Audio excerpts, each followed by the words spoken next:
Coba deh bayangin, sebuah negara tanpa aturan sama sekali. Pasti kacau balau kan? Nah, setiap negara itu punya semacam buku aturan utama.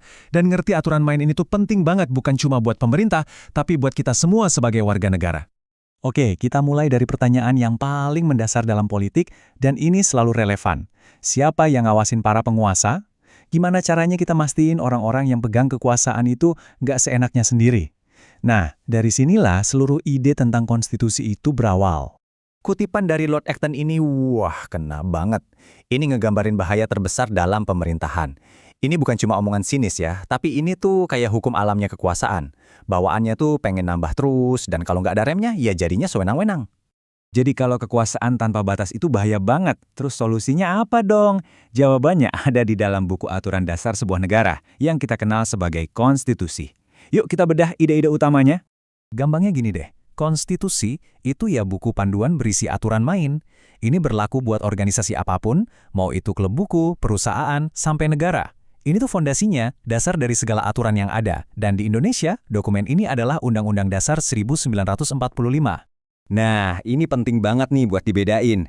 Ada dokumennya, yaitu konstitusi, terus ada gagasannya, namanya konstitusionalisme. Konstitusi itu apanya? Dokumennya. Konstitusionalisme itu kenapanya, yaitu keyakinan kalau kekuasaan pemerintah itu wajib dibatasi biar nggak semena-mena. Punya konstitusi doang, belum tentu negaranya menganut konstitusionalisme loh. Dan kita bisa lihat kok gimana ide ini benar-benar diterapin di Indonesia lewat UUD 1945. Lihat deh tabel ini. Di sebelah kiri buat ngerem kekuasaan, contohnya pasal 7, masa jabatan presiden dibatasi cuma 2 periode, titik. Terus pasal 7C, presiden nggak bisa seenaknya bubarin DPR. Nah, di sebelah kanan buat ngelindungin hak kita, pasal 28 jamin kebebasan berpendapat, dan yang paling dasar pasal 28I ayat 1, ngelindungin hak-hak asasi manusia yang nggak bisa dikurangin dalam kondisi apapun. Oke, jadi kita punya buku aturan paling tinggi. Tapi pertanyaannya sekarang, gimana cara kita mastiin hukum-hukum lain, kayak undang-undang yang dibikin DPR dan pemerintah, itu nurut sama buku aturan utama ini? Nah, disinilah ujian sesungguhnya bagi sebuah negara hukum. Coba bayangin, hierarki ini kayak piramida. Di puncak tertinggi yang paling sakti, itu adalah UUD 1945. Nah, semua peraturan yang ada di bawahnya, mulai dari ketetapan MPR, undang-undang, sampai peraturan daerah, itu harus sejalan dan nggak boleh nabrak apa yang ada di puncaknya. Jadi poin krusialnya adalah setiap peraturan hukum itu harus punya yang namanya konstitusionalitas. Artinya, isinya harus sejalan sama konstitusi. Kalau ada sebuah undang-undang yang isinya bertentangan sama UUD 1945, maka undang-undang itu bisa dianggap nggak konstitusional. Terus yang nguji siapa? Ada mekanismenya, namanya judicial review atau uji materi. Di Indonesia, yang punya wewenang buat menguji undang-undang terhadap UUD 1945 itu adalah Mahkamah Konstitusi. Nah, ini contohnya di dunia nyata. Jadi, waktu Asosiasi Asuransi Jiwa Indonesia ngerasa ada pasal di UU Cipta Kerja yang merugikan hak konstitusional mereka nggak tinggal diam. Mereka pakai hak mereka buat mengajukan uji materi ke Mahkamah Konstitusi. Minta MK buat menilai, ini pasalnya sejalan nggak sih sama UUD 1945? Ini ada contoh lain yang mungkin lebih dekat sama kita. Waktu pandemi dulu, kan ada wacana mau nyita KTP buat yang melanggar prokes. Nah ini langsung jadi perdebatan. Tindakan kayak gitu konstitusional nggak sih? Soalnya, KTP itu kan kunci buat ngakses hampir semua layanan publik.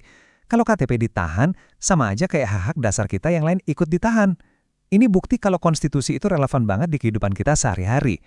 Oke, dari tadi kita ngomongin lembaga, ngomongin proses yang gede-gede. Sekarang, kita tarik ke diri kita sendiri deh. Apa sih sebenarnya peran kita sebagai warga negara biasa dalam menjaga sistem ini biar tetap jalan? Salah satu perilaku konstitusional yang paling dasar tapi juga paling kuat yang bisa kita lakuin itu ya, nyoblos pas pemilu.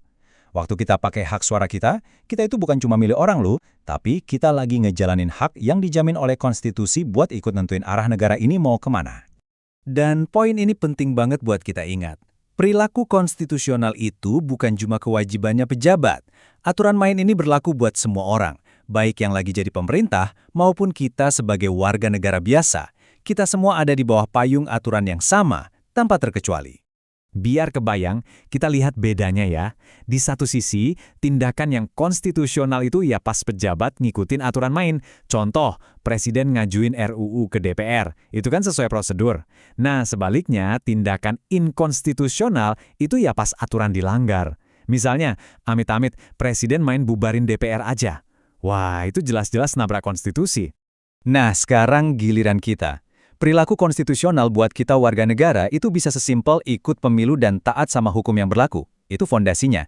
Sebaliknya, perilaku yang inkonstitusional itu ya pas kita sengaja nggak mau patuh sama hukum yang dibuat berdasarkan konstitusi atau malah ngerusak tatanan hukum yang udah kita sepakati bareng-bareng.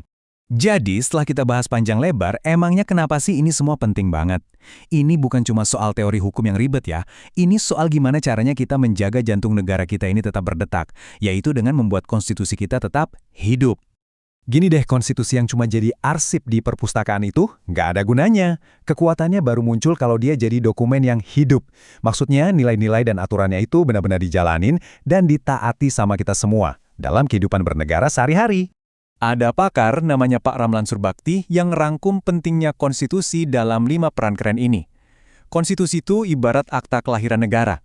Dia sumber paling tinggi dari semua hukum. Dia cetak biru cita-cita bangsa kita. Dia juga alat untuk mencapai cita-cita itu. Dan yang gak kalah penting, dia itu semacam kontrak politik di antara kita semua sebagai warga negara. Nah, jadi ini dia intinya. Kekuatan UUD 1945 itu bukan terletak pada tulisan di atas kertasnya, tapi pada tindakan kita semua, pada perilaku yang sadar dan konsisten, baik dari para pemimpin yang menjalankan negara maupun dari kita, warga negaranya, yang sama-sama menjunjung tinggi aturan main ini. Pada akhirnya, konstitusi adalah buku aturan kita bersama. Jadi, ada satu pertanyaan buat kita renungkan bareng-bareng. Apakah kita semua, dari yang di atas sampai yang di bawah, sudah bermain sesuai dengan aturan yang telah kita sepakati?